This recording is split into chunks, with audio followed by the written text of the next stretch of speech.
Story Species Story Medicine, Extra Strength. Ready to take your medicine with Gina Virginia Casella? Species of medicine, open for the task. Extra strength is everything you'd ever ask. Many with the soil, many with the sea. Earth is a medicine for you and for me. Scrubbing out the tarnish, building up the trust. Honest little tales, rising from the rust. Truth is in the living, truth is in the skin. Open up the portal, let the healing in. Extra strength, extra soul. Medicine to make us whole. Feel the rhythm, feel the pace. In every single space. Are you ready for the cure? Keep it steady, keep it pure. Extra strength.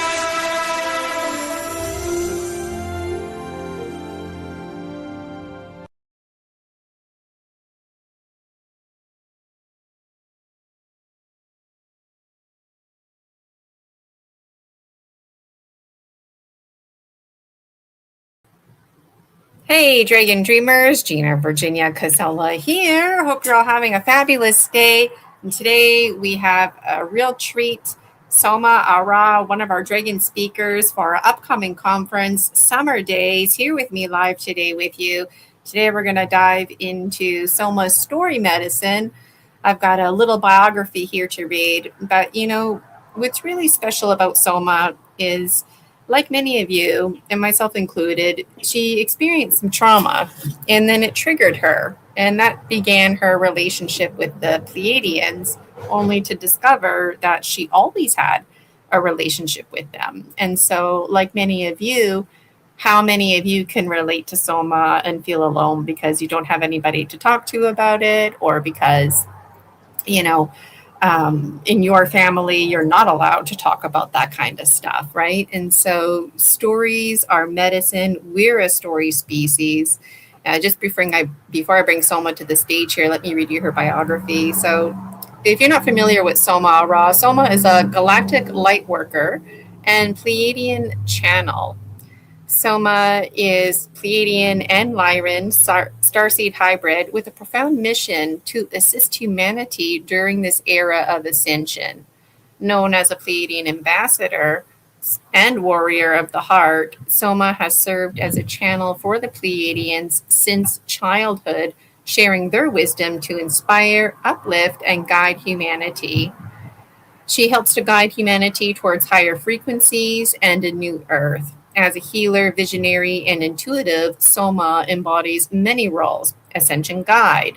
What does this mean? This means empowering individuals to navigate the path of awakening and personal transformation. She's also known as a psychic medium and starseed reader, offering profound insights through Akashic records and multidimensional connections. Soma is also a light worker and empath, sharing healing energy as a Reiki master, shamanic practitioner, and channel for divine light. Her spiritual journey began at age 8, marked by a conscious connection with the Pleiadians. At age 12, an out-of-body experience changed her forever, and she began to walk a path with Jesus. She was redirected to her path, leading her to meditate and study esoteric teachings. Guided by the Pleiadians, she received direct education through downloads, transmissions, and spiritual teachings, bypassing traditional schooling. Soma's work spans channeling, readings, courses, workshops, and books, including The Pleiadian Child and What's Really Going On.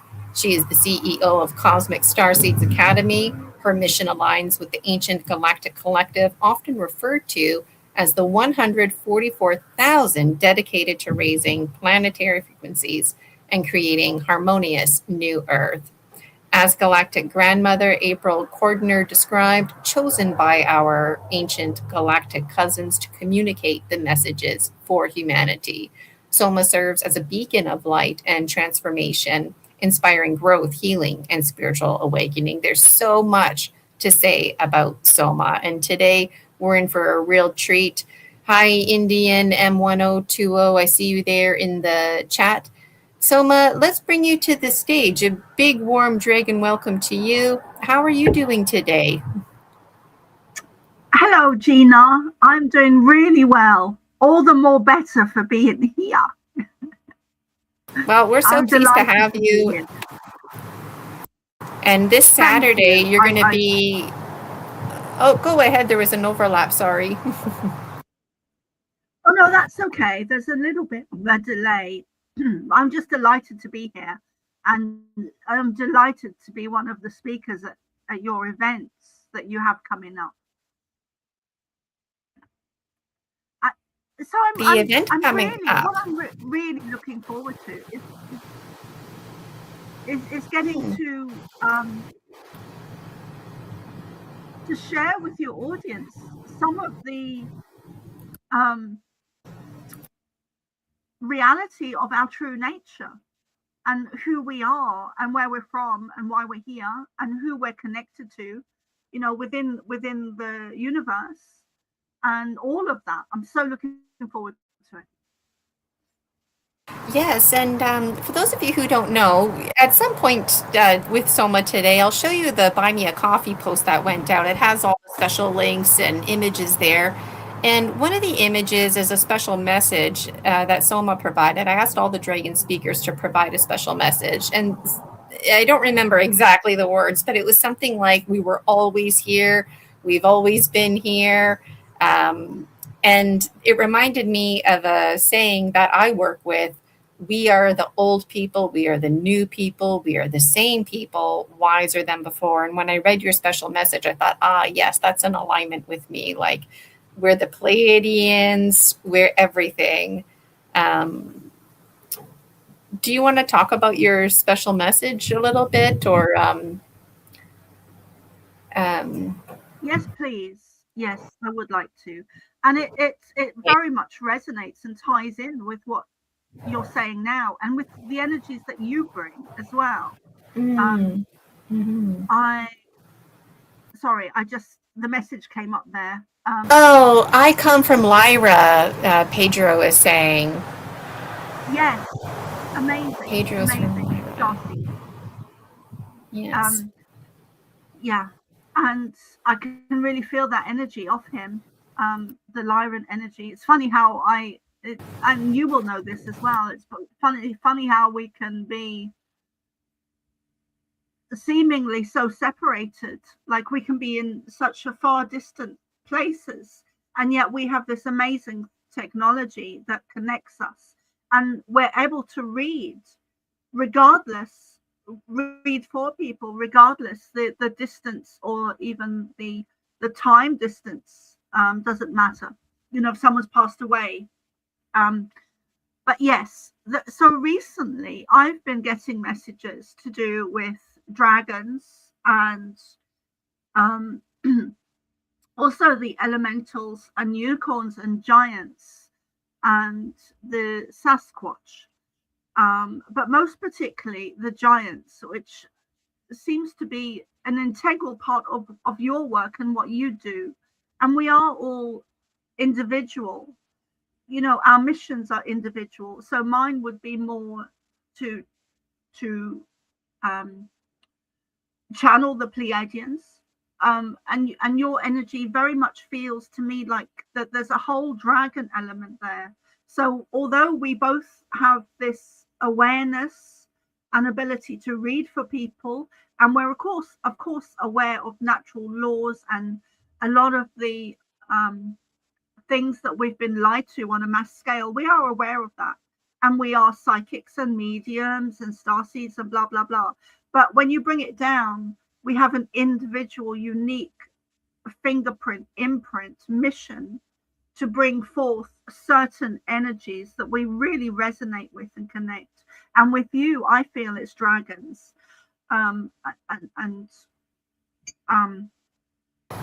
What's interesting too is there's a strong belief out there that the way the ascension process, conscious evolution, is unfolding is that folks like dragons and unicorns, we don't see those, but now we're starting to, because of all of this merging and bridging and ascension.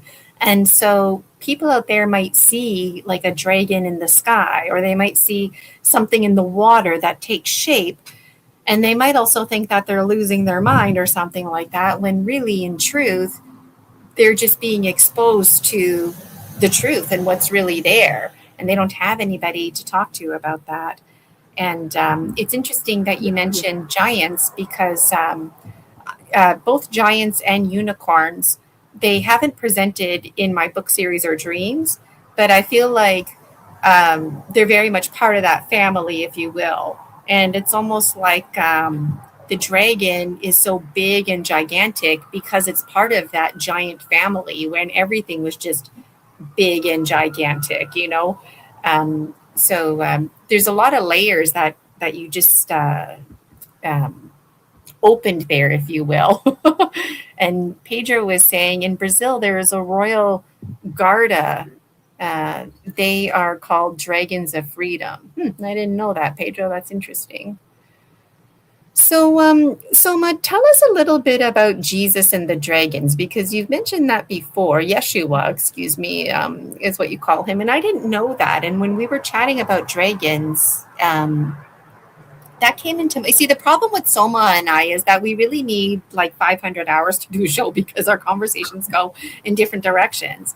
And Soma's such an interesting person to chat with. But tell us a little bit about the dragons and Yeshua. Why don't we start there?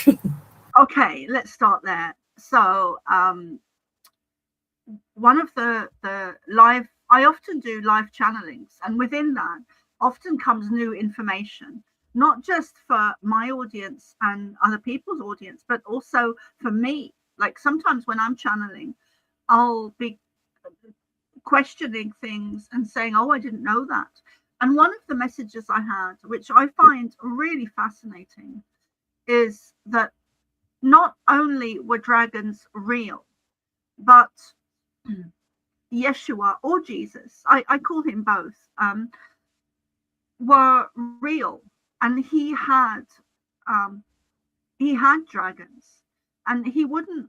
And of course, it's interesting because I channel the Pleiadians, but I've also have a very strong connection to Jesus or Yeshua, where to the point I do channel him, and he is or was one of the Pleiadians. But during one of my live channelings, one of the messages that came through was that Yeshua had real dragons, and he wouldn't have said that he owned them, but they were more, he used the word familiar or family, because that's where the word familiar comes from. It comes from family. And that was, I found that very surprising. Not that dragons had existed in the past, but that he had dragons. And so that's one of the things that he, that came through. The other thing I wanted to share today is that at the downfall of Atlantis, when we were invaded by negative ET energies, the downfall of Atlantis, there was many projects and programs and things going on where we were dumbed down through our DNA as well, which affected everything within us, our consciousness, our ability to connect with the galactics and the star nations. And at that time, I believe at that time, things like elementals and unicorns and giants and the dragons, the unseen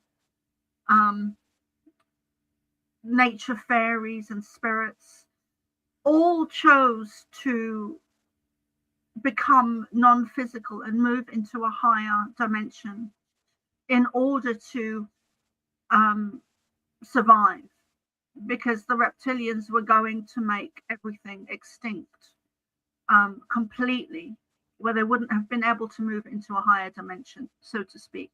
So a lot of them chose to leave because of the low frequency that was governing our planet at the time and Atlantis. So, and everything was much bigger. So these unicorns and dragons and giants, but I have been also told that there are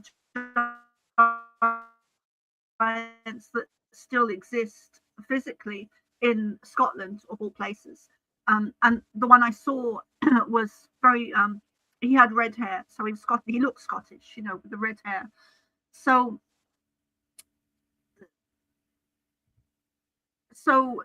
all of these things, all of these beings moved into a higher frequency.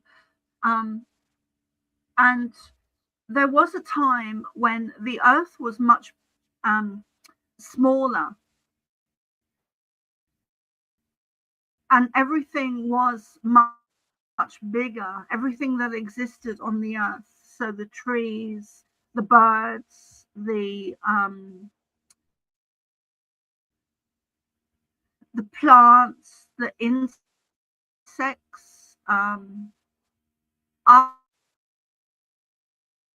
us or giants.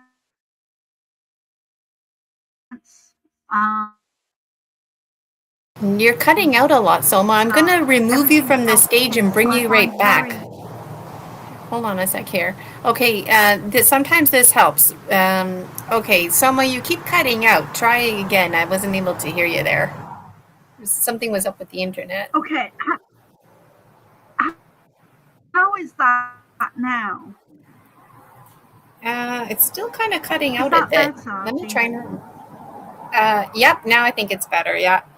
So the part that I caught was you were talking about how things long ago were larger and planet Earth itself was much smaller, and things like just general plants and trees were jumbo sized after the fall of Atlantis.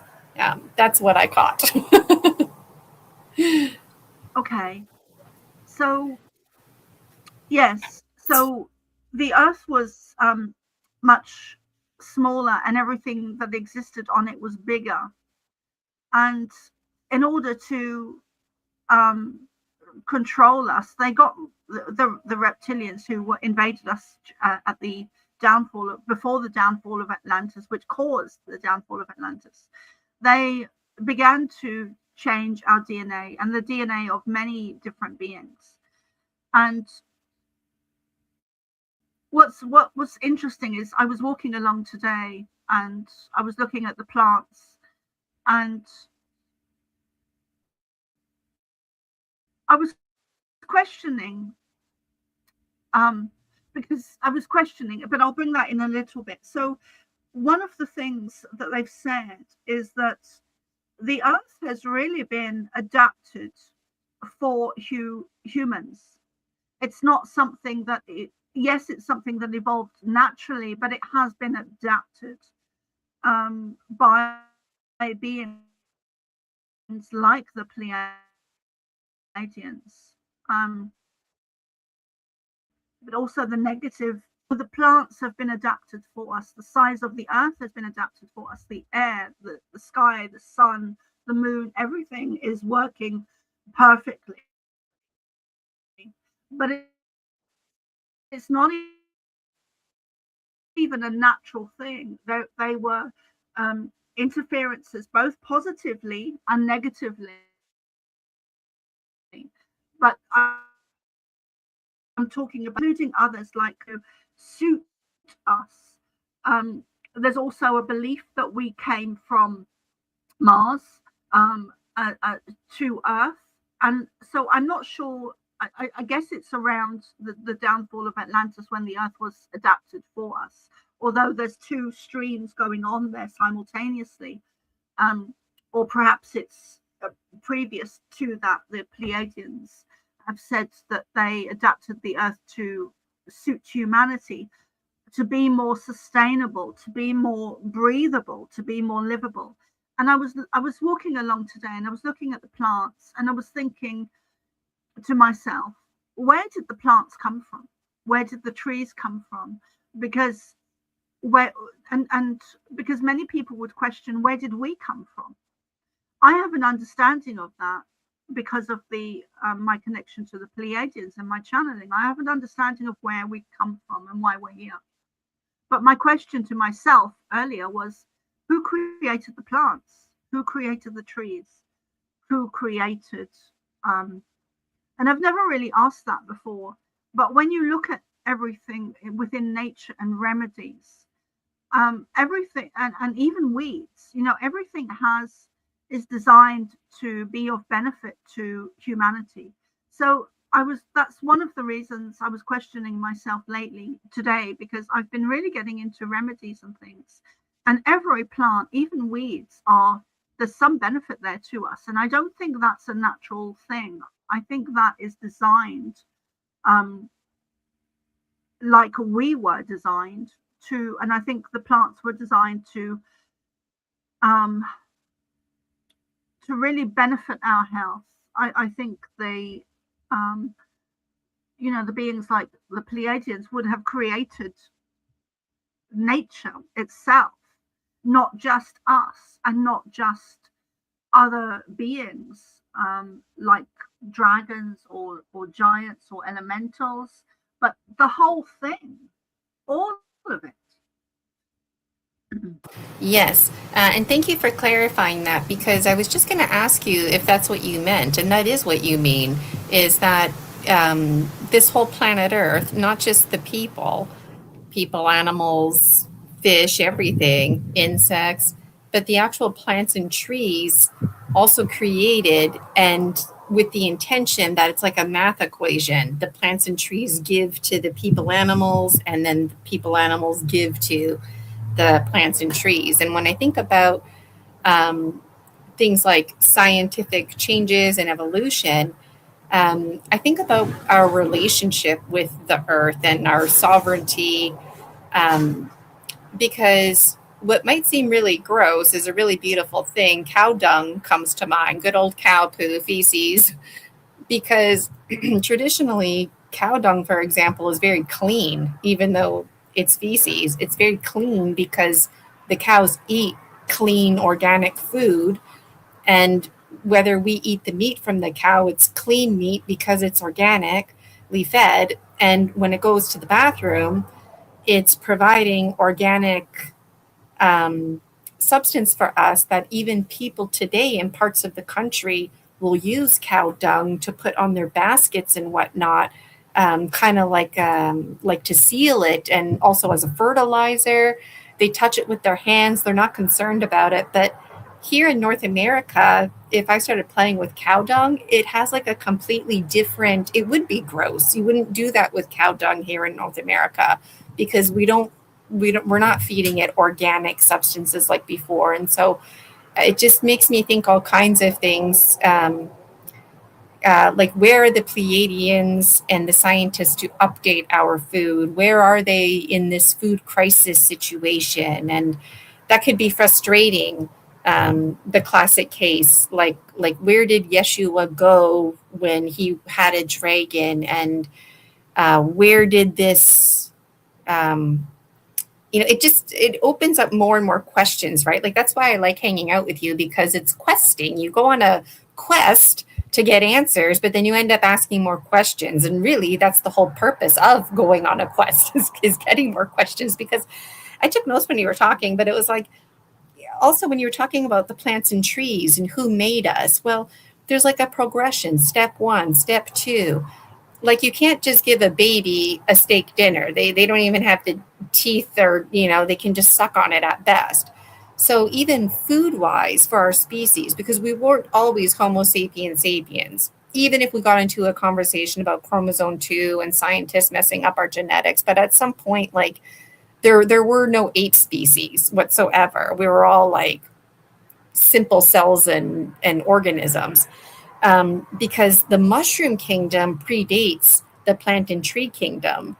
And so in truth, plants came after mushrooms. Mushrooms were here first. And so I think, like, what species eats mushrooms? And then what happened to the species where they needed to be provided with a shift, plants and trees? It's very interesting to me. And I agree with what you said. I just have my own beliefs. I can't prove anything I say, but it's like the size, everything was jumbo sized, like you said. And when we think about mushrooms, we think about little tiny mushrooms. We might think of a big mushroom like this big, or like maybe one of those big white puffball mushrooms. But really, mushrooms used to be bigger than homes. Mushrooms used to be the size of mountains. And earlier, when you were talking about how the dragons and unicorns, they knew, okay, the reptilians are taking over. This is bad news. Everything is basically biological. They're going to try and genocide, extinct it all, snuff it out. So the best case scenario was for them to become in spirit form, to be invisible. But now we're starting to see they're like unvisible. They're revealing themselves. But it also, see, you just got me really thinking here. And I like to think, thank you, by the way. But also got me thinking because long ago, somewhere in Indigenous history, there's lots of stories that are not clear. And one of those stories is that technology was like a cool thing. People liked technology because it made things possible. But then people realized, hey, this is a slippery slope. And people were saying no. And if there was like a divide, those who want to be with technology, you stay over here. Those of us who don't want anything to do with technology, we're going to go up in the mountains. And I believe that became the Sasquatch folks who are up in the mountains. And it just made me think about people inside the earth as well, not just to get away from pollution and fighting, but to get away from technology. And so it just seems like you just can't get away from technology. And it seems like the fall really comes down to technology, power, and control. And even Jesus being caught up in the middle of all of this. I'm just kind of going on here now, but it struck me when you said too that they tried to dumb us down, which I also believe is accurate, because I believe we were severely abused as a species. And this is all why we're having these conversations, because we're very intelligent and we're creative, innovative, and we're a story species. And we have the power to shift the very present moment. And in my strong opinion, that's very threatening to people who are power and control hungry. And it's possible that the very people, folks, species that created us are intimidated by us. So it just comes back to the story of Frankenstein, basically, where the creator Frankenstein is now scared of Frankenstein and needs to be abusive. And then Pedro left a comment here. Hi, Starseed Lola. I see you there in the comments. Somewhere back here, he was talking about abuse. He was talking about giants connected to Nephilim. They are evil and they built menhirs and human sacrifices. They ate humans alive, not respectful the rituals of sacrifice. And I mean, I don't know if that's true or not, but I do believe that there were huge ethical issues involved. And I do believe that angels, ETs, giants, they're no different than us in the sense of their own personal autonomy, making good choices, poor choices. And I do believe too that people meat is on the menu. So that's like where it can get really awkward with ETs. We can talk about the vegan cuisine, but there's just a lot of layers here, right? Lots and lots of layers. I tend to throw lots at my guests, but any comments you want to make, Soma, about anything that I said? Thank you, Gina. I said a lot, I know. Come on my show 100 million times tomorrow, okay? But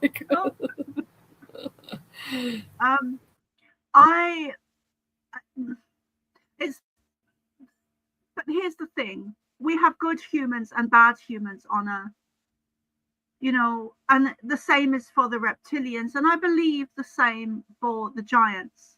The ones that I've seen that are still alive are good and wouldn't be eating humans. So I don't know what they're eating, but perhaps it's the mutilated cows that I don't know. I don't know. But I believe giants were good and bad. Just like humans are, just like, I've heard reports of good reptilians. So I think within every species there is good and bad. I don't think it's as black and white. I think sometimes there's gray areas as well, and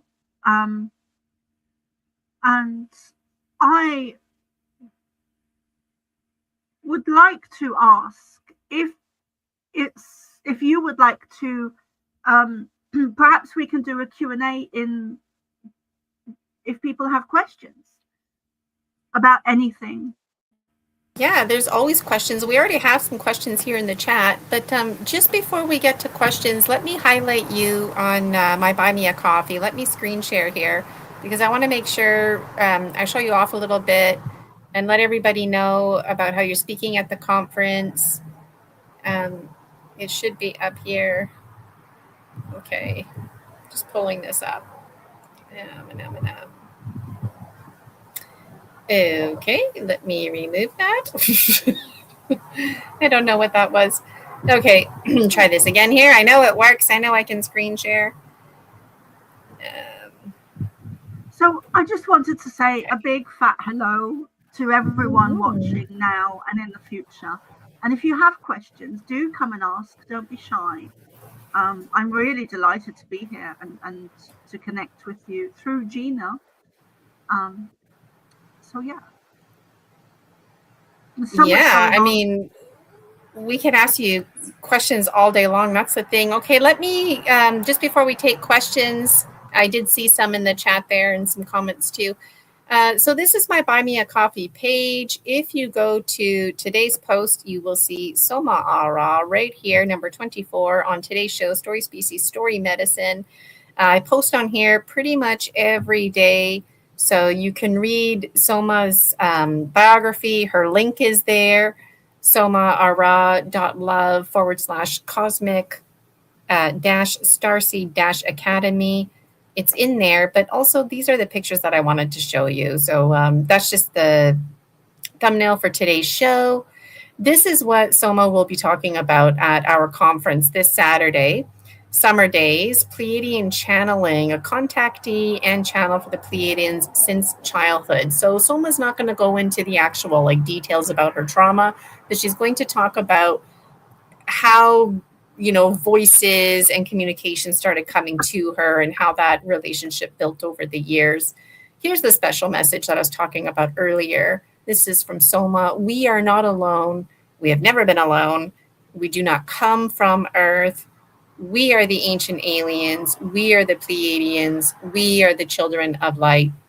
We are the star seeds. And you can see Soma highlighted here on the bottom left corner. We have our other amazing dragon speakers lined up. Starseed Lolo is in the chat. That's Laura Ferguson. And our dragon monitors. Myself, I'll be showing my first mini movie, Lushing. And I just want to show people, if you wanted to get a ticket for Summer Daze, you just go to my Buy Me a Coffee, go to shop, and you'll see it right here. So you can buy it for $40 Canadian. It's quite the Dragon's Delight, quite the steal of a deal. And that's from 9 a.m. to 6 p.m. And I'll be hanging out half an hour before. So stories are our medicine. Hanging out here today with Soma, just very casual chit chat. But there's a lot of dragon dreamers out there who they don't have anybody to talk to. Sightings of the Virgin Mary, angels, ETs, Bigfoot, all of this stuff we soak up as a community. So everybody out there, you have a soul tribe. Your soul tribe awaits you. And Soma is very much part of our soul tribe. So I saw some comments here, just to skim them quickly, was that Pedro started talking about muscaria mushrooms, the ones with the red caps. Those are also considered a gift from cow dung. A lot of people abuse it, but it's really good medicine. It does take your mind to another place, and it can be quite a healthy practice to incorporate. And the problem with things like doing mushrooms is the stigmas that come with it, right? So, and then Laura was asking a question about the red-haired giants. She's asking the red-haired giants, the skulls they found in Peru or ancient aliens. When you were talking about a red-haired giant, you said, I think it was from Scotland? Yes, during a channeling, I was shown an image very clear image of a giant, a red-headed male giant living in Scotland, up high North Scotland, very remote area, with practically no people there. And so that's what I've seen.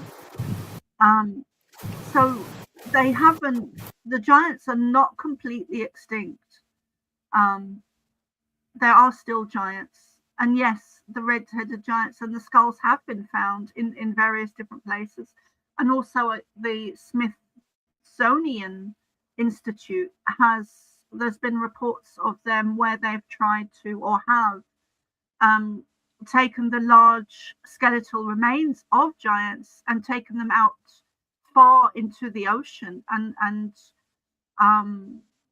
chucked them overboard, so that the remains are undiscoverable, so we've been lied to on a mass scale, just about everything, the water, the earth, ourselves, our history, our technology, UFOs, our bloodline, our DNA, our blood, our healing abilities, just everything. So when you say giants, Soma, how big are these giants? Like 12 feet, or are they like 30 feet? Like, how big is big, or are they just kind of like 8-9 feet tall? The one that I saw was at 20 to 30 feet. Very, very, very big. And I think that I think they might even have been originally like hundreds of feet, and then gradually, as they were interfered with and dumbed down like we were, they got smaller and smaller and smaller for them, until they've ended up into like 6, 7, 8, 9, 10, 11, 12, 13 feet. And there are remnants of that DNA, I believe, within humans. I know there was a man that there's some conditions, they call them, that are diagnosed where they're with the giantism DNA within human beings. There's also dwarfism as well, which I think comes from a different lineage or species, where you've got the giants, but you've also got the dwarfs, which look extremely different. And I think both of those were interfered with, like we have been interfered with. In fact, I probably would go so far as to say that everything on Earth has been interfered with. It's like a giant kind of prison planet where things have been extremely interfered with in DNA and but yes, giants. Yeah, absolutely. And half hawk, half man is saying that he has giantism. And, when you were talking, I was thinking about a show I watched when I was a kid. Now, this is the thing. Did I watch TV, or was TV watching me? Because a lot of the shows I watched when I was a kid, nobody knows what the hell I'm talking about. So I don't know if it was a dream or whatever that came to me. The one show that I watched was about giants, and somebody took the time to do the math.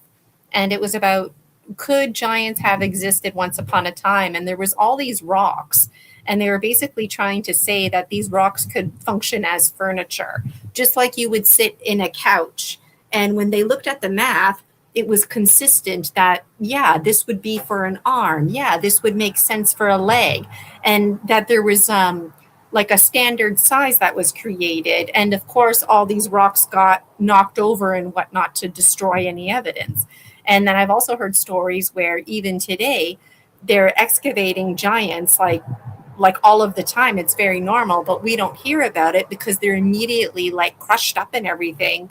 I didn't hear the part about being tossed in the water, but why not, or literally just broken apart and buried in different places so that nobody can find these, or even using bones crushed up in cement, because the best place to hide is right in plain sight. And so I have all kinds of interesting dreams, and so it's interesting when you're talking. Yeah, go ahead.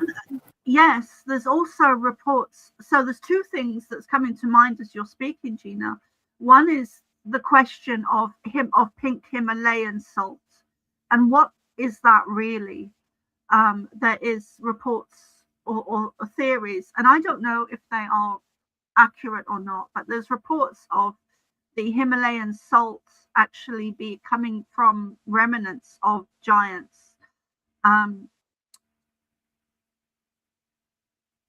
And also the other thing is, it's gone now, sorry.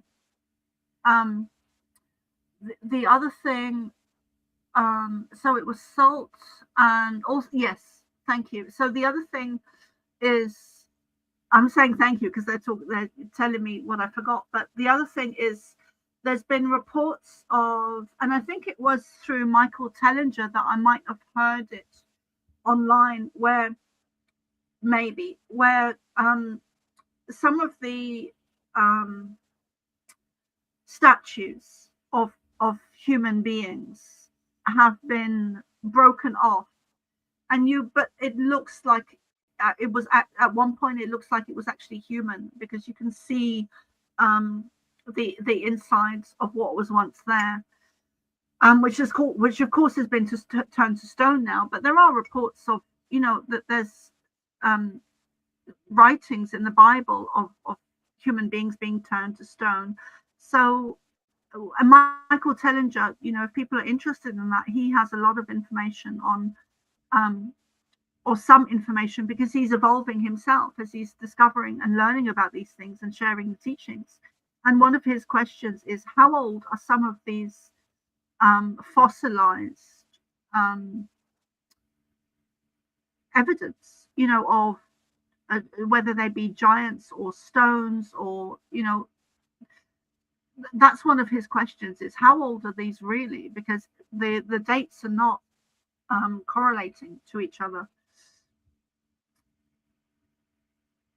That's so fascinating. And there's a question in the chat here from Pedro. He's wondering, do you communicate to tall white Pleiadians? So are there like Pleiadians and then tall white Pleiadian hybrids, or? Well, so I predominantly channel Ashtar, Commander in Chief, or Chief in Commander. And when he turned up, he was behind me in my center, and I was able to see him because I've done mediumship since I was a child.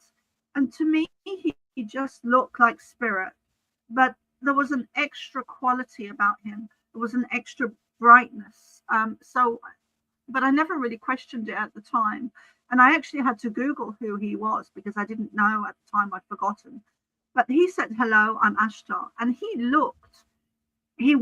is very tall, blonde hair, blue-eyed, very angular features, long blonde hair, the blue auric field, a lot of blue coming off him. And so that is how they look to me. But I have seen others that are more dark-skinned, not Mexican, but Mexican, kind of European, or like a leather tanned color skin, that are Pleiadian. So it's, but the universe is teeming with life. Like, there's so many different species, and we do not originate from Earth at all. So that, there's beings that live beneath the Earth, underground, on our planet. There's very, a lot of us will look very similar. So we will look. Some of us look very similar to Pleiadians. But we're there's a friend of mine that uses the word diced and spliced, and I don't really like that. But we have been. I tend to say that, spliced and diced. Yes. So, and there was a time they showed me where they were the Pleiadians and others that they were working with were creating beings like the half horse, half man. There were giant spiders. There was a bull that was created, and there were experiments that went very wrong, like the bull that had a huge amount of testosterone and therefore kind of a crazy anger. And so there were experiments that went wrong,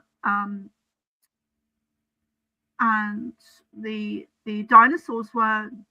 I wouldn't say the dinosaurs went wrong, but that was one of the experiments. And of course, there's the question, which I believe is accurate, where what were the dinosaurs, or were they dragons? Were they dinosaurs or dragons? And I think they were one and the same.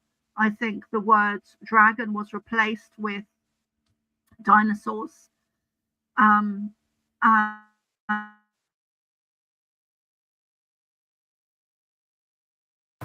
Oh, you're frozen. So yeah, dinosaurs. You keep freezing, unfreezing. Let me remove you from this stage and bring you back. Sometimes that helps. Okay. The last thing I heard was that the dinosaurs are possibly the dragons that were experimented on became the dinosaurs. And you know what's really interesting is whenever I talk about dragons, people tend to think of these ferocious dragons, right? But my dragon is very, very gentle, very huge and gigantic, but very gentle and very concerned about aggressive behavior, because how we think and feel matters to the point that it changes our very biology. And so when I think about dragons, I think about like little parasites, bacteria. For me, those were the original everything, categories aside, bacteria, parasite. But like to me, there was nature that was unfolding, but at some point, somebody basically started raping nature and telling nature, this is going to be your new program, if you will. And that's when things didn't start making sense. And when we had these conversations, we realized that things haven't been making sense for some time. And when we start thinking about breakaway societies, and like what you were saying in your special message, like we're not even from here. Like, where are we from? And there's so many theories that planet Earth is really special because of the biology. Some people believe that we're hidden here, But going back to the tall whites, back to that question, like when you're channeling the Pleiadians, do they ever just kind of say, okay, now we're going to switch over because a tall white wants to talk to you, or, oh, now we're getting a message from the gray, or is it just all Pleiadian for you? Well, it's really predominantly Pleiadian, and it's that frequency that sometimes others that I'm connected to do step in. So the ones that I really predominantly channel are Ashtar, is always at the top of the queue. And then you've got the Pleiadian collective. And then there are Lyran beings that I channel. I also channel Jesus or Yeshua. I have also channeled Mary Magdalene, and Merlin and Mother Mary, kind of in that order. Let me see. I also channel my guides and other people's guides but that's more in personal readings. And yeah, so that's kind of that's what some of the beings that I channeled. That's in fact, I would say that's all of them. Although I have channeled angels as well. So it's almost like there's a hierarchy. Like if somebody's going to talk to you, the biological one known as Soma, it's going to be the Pleiadians first, almost like a protection. Like we're step one. You got to get through us if you want us to pass the phone over to her. That's what came to my mind. Yeah, it is. Yes, I hadn't And thought of it I like wanted to that share before. something funny with everybody. So I think it's a two-way thing. I think Soma loves to channel the Pleiadians, and I think the Pleiadians love having Soma as the hollow bone, allowing them to channel their message through her. And it's funny because behind the scenes for the upcoming conference, I asked the presenters to send me a pre-recorded video of their presentation. And Soma, it's like, 5 seconds into her presentation, and all of a sudden the Pleiadians are coming in and they start channeling. So I had to message Soma and be like, no, not a pre-recorded channeling session.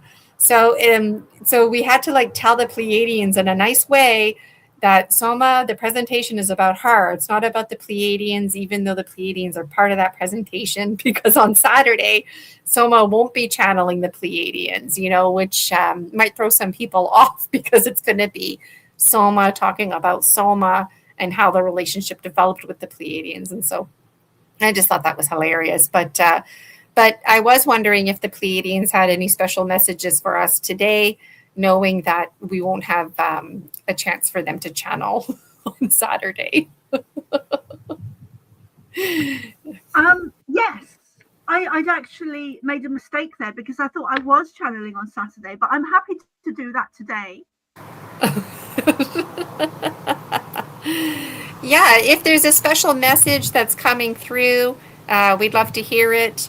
And then we'll say goodbye to you. And then, on Saturday, it's basically just reiterating how it all started, what it was like. And I know a lot of people are going to be soaking it up. So, I got your pre-recorded presentation too, the one that's not channeling, just the one of you talking. That's what's good. The reason I asked the presenters for a pre-recorded is in case we have tech issues or something like that. Then at least I have a backup video to play. Yeah. But thank you so much, Pedro and Iron Bear. I see you there in the chat talking about Hollywood and just perspectives of dragons are bad, and people doing research and basically Hollywood eating it up, taking information as truth. So very interesting. But before we say goodbye to you, any final thoughts from you, Soma, or did the Pleiadians want to share something with us? Yes. How long do we have, Gina?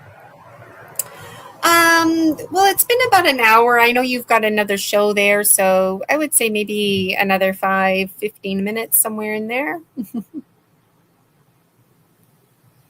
Hi, Julia. I see you there coming in the chat. Anchor Haven. Julia also presenting on Saturday.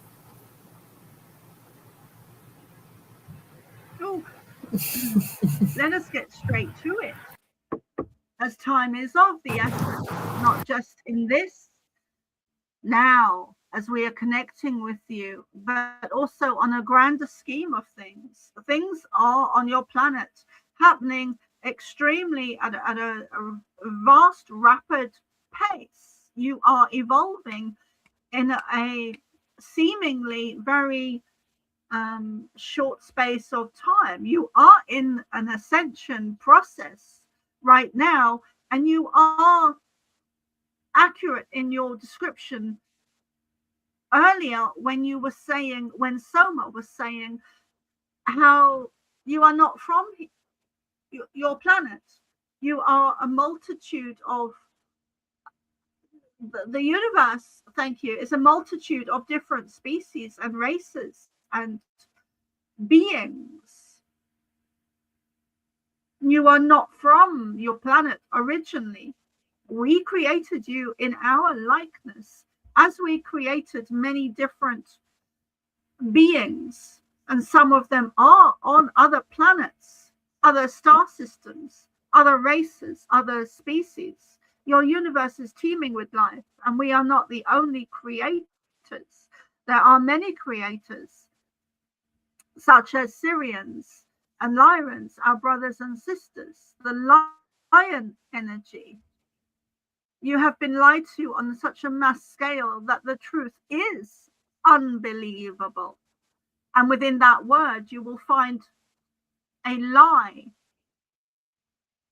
L-I-E. Your language has been changed, manipulated, and adapted to the point of being ridiculous or ridicule us, which is a good example of your language. Another example that came to Soma today was well, W-E-L-L, as she was listening to a podcast about a water well and how those two things are intricately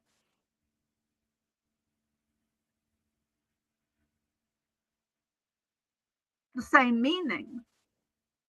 A water well or well-being. They are connected because water is a healing device, a healing tool.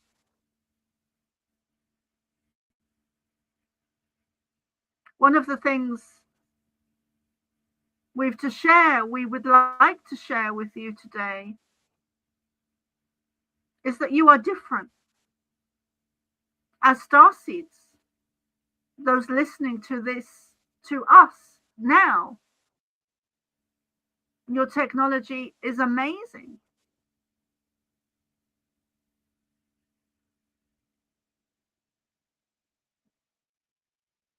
Depending on who is using the technology. It is not the technology that is the problem. It is rather the species. And we use the word species.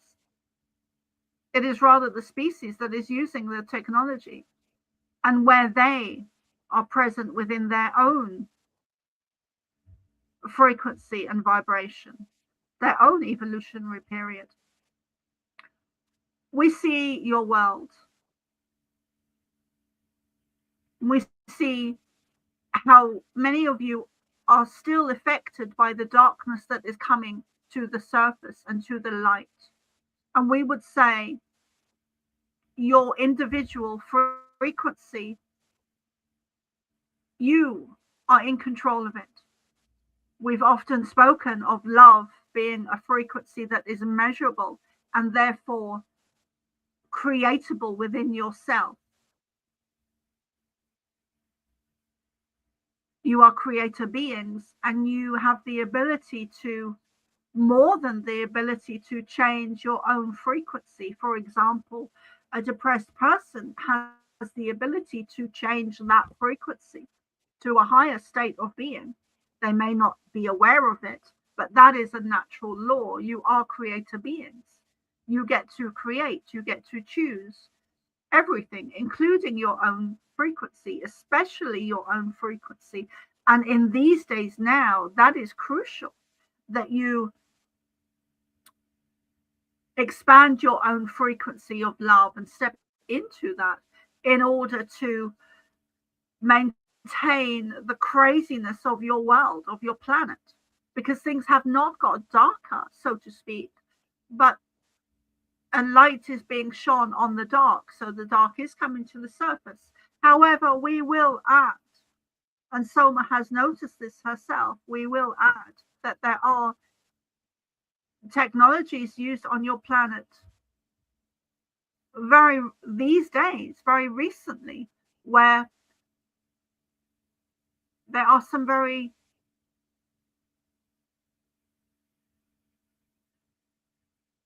unhinged occurrences happening on your planet. We're referring particularly to the ones in the place that you call Belfast or Northern Ireland that happened yesterday or a few days ago. These individuals are being targeted by technology used in a negative way. Voice to skull technology, for example, is being used to create situations that are very dark. And there is an evilness of situations that are occurring on your planet because of these technologies. being targeted at certain individuals that are already unhinged. So it is more important than ever that you step into the frequency of love, that you raise your vibration, and also alongside that, that you ground your energies into the earth, that you connect bare feet, barefooted on Mother Earth, on the grass, on the soil, on the sand, on the dirt, on the manure even.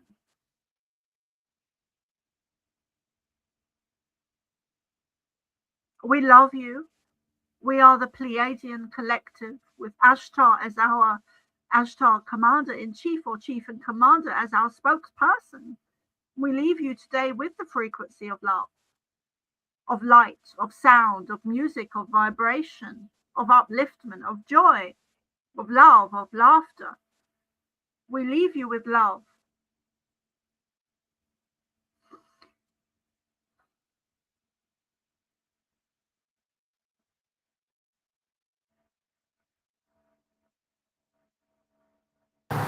Oh, thank you so much for all of that information. I took a lot of notes, and thank you for leaving us in love. Because you know what? The mind's number one job is to protect you, even if it means lying to you and creating false inhibiting beliefs. And so, even if you don't feel love right now or feel safe, if you can be in that energy of love, even if you're lying to yourself and faking it, then what that's going to do is shift the very biology in you. And that's what makes us powerful, because we are our own creators, and we can take the present moment. So if we're feeling very negative for whatever reasons, we can create our own thoughts, which shift our emotions, and every thought is followed by an emotion, followed by a chemical biological reaction. And so I can appreciate why the Pleiadians and others like them always leave us in love. And I also wrote down that we were soft technology. It left me with more questions, more questing. We're going to have you back. But I was also wondering about things like, I don't know if you can answer this right now, but even just like food, without getting into an ethical conversation, but like everybody's got to eat, right? So as we're ascending, what do we eat? Like, are we future energy vampires, so to speak? Like, is the future of food going to be absorbing through the skin, and then just eventually we don't even have skin or blood or bones anymore? We're just like formless beings sustained by absorbing energy. I don't really know. I don't know. It left me with more questions. but I like that. Well, here's the thing. You are formless beings in a higher dimension. You are us, and we are you from the future. But you have and let us take the word "but" out, and you have manifested into physical beings. But you are simultaneously in many different places simultaneously, and many of you, many of your other selves, do not need food in the way that your physical self, your human self, does. Food is an interesting one, because food actually changes, and we are still channeling. Even though she has her eyes open, food is an interesting one, because food has the ability to actually change your DNA, to change your frequency, to change your thoughts, to chocolate is a good example, because sometimes when Soma eats chocolate, it makes her happy. It gives her endorphins that help to uplift her mood. So food is interesting, and it has been adapted in a very negative way through not just poisons and toxins, but also chemtrails do affect your food, as they affect you, as they affect the earth, the grass, the insects, the soil. There's been reports of large or a reduction in your bee population because of some of the chemtrails that are being used upon you. that are being sprayed upon you. Thank you. So your food is an interesting one. It is a big, important subject. That there was a time on your planet where the human, we use that word lightly, did not need to eat. Places like Lemuria and other places in the universe where there are other species that do not need to eat. They get their energy from different places. From the sun is a good example, but they are more advanced than where humanity is right now. That is such a huge question and answer that we would like to look at or get into more in depth at a future time. We feel that would be more appropriate, but for now, we feel that is adequate. Yes, thank you for answering that. That is insightful for sure. And I would love to revisit that along with many other conversations too. There's a lot of things that you folks have said. Makes me think about my mini movie that I created, Lushing and Energy Vampires, because we learn that the good guy and the bad guy are the same guy, and that everybody needs to eat, and that we can't think of the Lushers as bad guys. And in my story, anyways, it's presented as a nightmare, a real nightmare.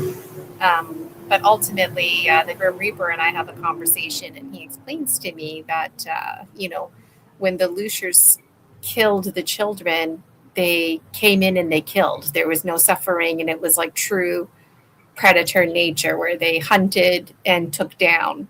And in that perspective, it was considered ethical. The ongoing problem, though, is that the hunted are intelligent. And it seems interesting, too, like the very blood and bones of anything biological on this planet would be a real answer to a prayer for other folks out there in the cosmos. It would be front page news if we were discovered, because when it comes to bacteria and relationships with the land, anything that has blood and bones and that can rot, think like we're the sacred stink club that we all belong to. We require that in order to feed the earth. And it seems to me there's a demand to have biology, and the demand comes with a sacred relationship with biology, going back to the cow dung earlier when I mentioned it. And we're part of that cycle too. And I just, wow, we have to have you back on lots more. Lots more. I also thought about the Tatanchis when you were speaking, because I heard that the Tatanchis created us, but I know you said there's lots of creators out there, and I can't help but think about where is the responsibility, accountability. Like, it seems to me creators also get bullied within the creating collegial relationships. There's bullying that's going on, and no leadership likes to admit to that, and it seems to me there's a bunch of misfits coming together. Oh, go ahead. I'd be delighted to come back. You have so many questions, and they are always wanting to bring, answer people's questions. They're always wanting to do that. They're very, they talk a lot. They're very forthcoming with their information, and always wanting to give answers, that I could not, I don't know those answers, and it's interesting because sometimes they have said stuff that I disagree with. That's a good point to make. Me too. And I appreciate the humility that the Pleiadians have, because one of my pet peeves, like when people are channeling and whatnot, it's like they feel this pressure, like they have to answer all the questions, and it's okay to say, I don't know the answer, or, I, like me personally, I might not be there on my journey yet. And also earlier at one point you were talking about language and how it's become ridiculous. And I thought, yeah, that's so true, because we don't even know what the hell we're talking about anymore, because our conscious mind demands a box. So we do well with dictionary definitions, so we know what we're talking about, so we have a common language. But then as that language alchemizes, we deny that very alchemy, or we have scientists making discoveries and it's like, well, no, we can't reveal that truth yet. And so our very language is getting mixed up.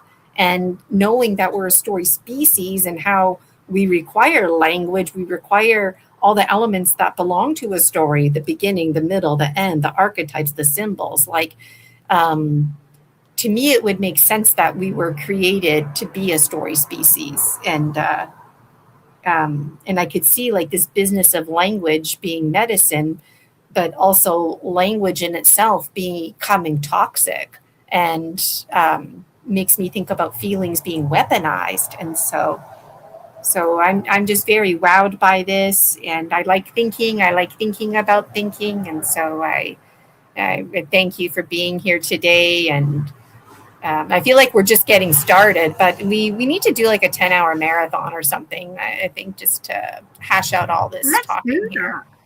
Let's do that. Yeah.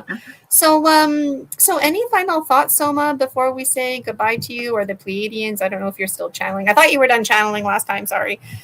But this Saturday, you're going to be at the show. Okay. Because last time you mentioned she's not finished channeling. I was like, oh, okay, sorry, I didn't realize. But this Saturday, you're going to be at Summer Daze. The link is there in the description, so you can get tickets on my Buy Me a Coffee. You can also book sessions with Soma herself, do some channeling with her, see what's going on, and do some healing with Soma. The link for Soma is in the description as well. Yes, Soma. Actually, I would like to offer your audience that are listening now and in the future, I would like to offer them a gift of 50% off my readings. So if you let me know, if you'd like that, and let me know, and I will give you that 50% off discount. Just tell you that they're part of the Dragon Dream Soul Tribe Collective, and when they're booking. Yes. Hey, well, that's very generous of you, Soma. Thank you so much for that. I'm sure everybody will appreciate that. It's hard to find somebody authentic, and so you're authentic, and I can see people booking with you. That's very nice. Yeah. So let me just show the little thumbnail here. There's Soma ARah, first-time guest today here, and also one of our dragon dreamers, daring to dream with us so courageously at our conference, Summer Daze, this Saturday. And we're going to have Soma back on Launch just to talk about the Pleiadians, and also just to talk more about you and your thoughts as well. Because I think it's funny when people are channeling and there's like disagreements that they're having with them, or just a different way that they might have worded something. And to me, that just heightens the fact that it's authentic, that it's real. So thank you so much, Soma, for being on my show today, Story Species, Story Medicine. I know you got to get, Soma's popular. She's got all kinds of back-to-back things to do. And even after the conference, already making arrangements to be on Michael Kopp's show and whatnot. So we've got lots of Soma. We're just getting to see the beginning of her today. So I'll remove you from this stage. Thank you so much again, Soma, for being with us today. That is a phenomenal deal, 50% off. If you want to book with Soma, do that right away. It's a great time. There's really no time like the present moment. I look forward to seeing you all this Saturday. It's going to be a phenomenal, epic conference, just like the first one. Promise of Spring, we got lots of amazing feedback, and I know that Summer Daze is going to be amazing as well. On my end, my homework is all checked off, and so behind the scenes, Michael Kopp and I were having some fun putting together a second mini movie. The first mini movie, Lushing, I ended up doing it all by myself, so I'm definitely going to need your support on Saturday when I play it for the first time ever. And it's really scary, and it's somewhat interesting and hilarious because I don't watch scary movies. I don't really like scary movies. So what am I even doing kicking off my movie series with a scary movie? But you know what? That's how things unfolded. And I'm really looking forward to Saturday and this great unfolding, because the conferences, are the part now where my dream life and my waking life bridge together. Me doing this very show, my Dragon Dreams Oracle, it's out there, it's for purchase. My books, they're out there, you can buy them. And just having people like Soma on my show, it's bridging the dream life with the waking life. And on that note, if you would like to be a guest right here on Story Species, Story Medicine, just reach out to me, Gina Virginia Casella, Story Species, Story Medicine, Extra Strength. I hope you got your dose today, and you've got a heavy dose coming this Saturday. So without further ado, I'm going to end this live stream. Gina Virginia Casella here, the one behind the Dragon Dreams Soul Tribe Collective. Thank you for daring to dream with me so courageously. And Laura's saying, we're a dream within a dream. You're right. It's like putting a mirror in front of a bunch of mirrors, and you just see like mirror after mirror after mirror. That's us. We're dream within dream within dream within dream. So thank you so much, Dragon Dreamers. And tomorrow I'll be live just hanging out with you. Come hang out with me, and make sure you visit my Buy Me a Coffee. We've always got something to look forward to. Take care.